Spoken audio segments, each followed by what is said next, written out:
Hi, I'm Johnson from Happe Design Atelier. I'm the designer of this 4-room resale flat in Hougang.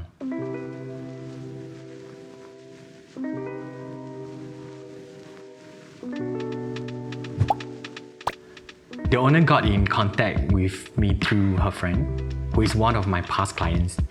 She liked how her friend's home was designed, so she decided to engage me to renovate her forever home. Her brief was very clear from the start. The space had to be bright, easy to maintain, and most importantly, designed around her everyday routines with some future-proofing in mind. Since she only needed to keep one bedroom, we had quite a lot of flexibility when it came to reconfiguring the rest of the flat. When you first enter, you will see a recessed corridor space that was bought by the previous owner and added into the flat.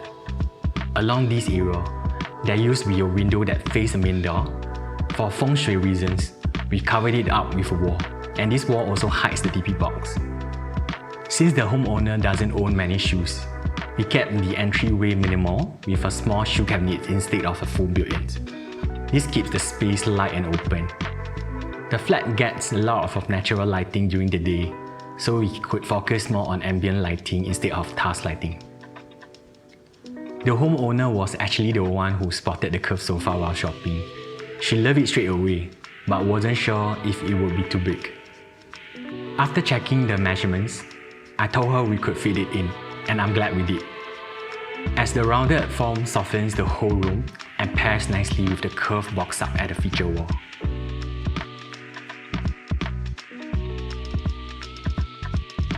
As for the TV, we didn't go for a typical TV feature wall here. The homeowner doesn't watch much TV, and after we hacked down most of the original walls, there really wasn't a good spot to mount one. When we were planning the kitchen space, the homeowner mentioned wanting a counter that could be her all-in-one worktop. So we designed this island to suit how she lives, adding small but important details like a dedicated nook at the base of the island for her robot vacuum. She calls the kitchen island the heart of the house, and I agree. It is the first place she goes to when she gets home to drop her bags and groceries. It's where she eats her meals sometimes, and she even irons her clothes on it. And from here, she has a clear view of the entire home. In terms of the layout, we open up the kitchen, letting the island become a natural focal point. There's also a structural beam here we couldn't remove, so we treated it as a design element, building the island around it and adding open shelves to display decorative pieces.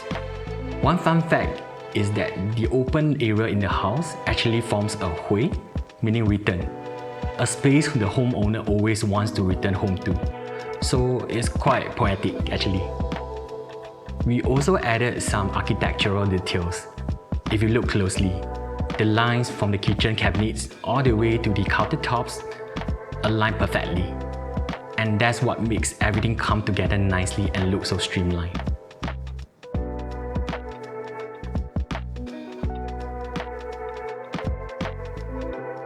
The original common toilet had a lot of exposed piping, and since the homeowner didn't need the shower here, we decided to shrink it and push it outwards.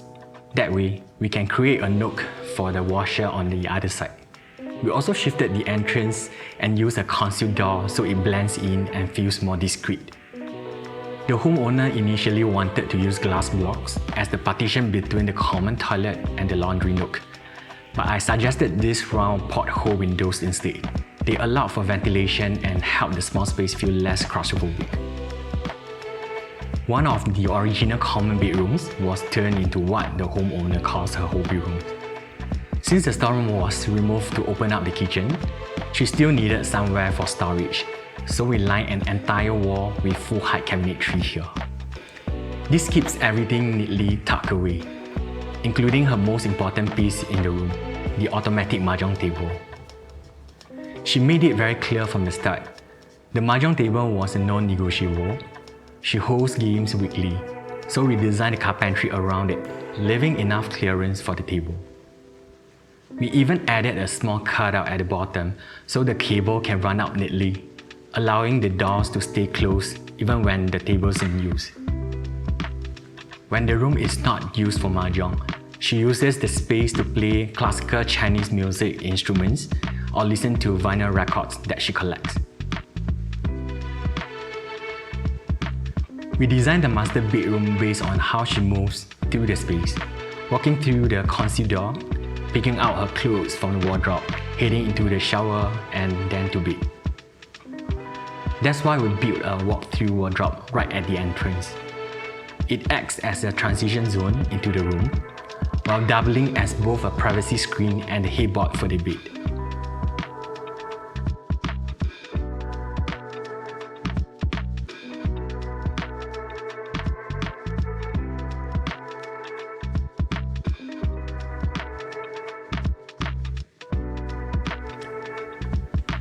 It's been about 4 months since the homeowner moved in, and she told me she's really enjoying the space.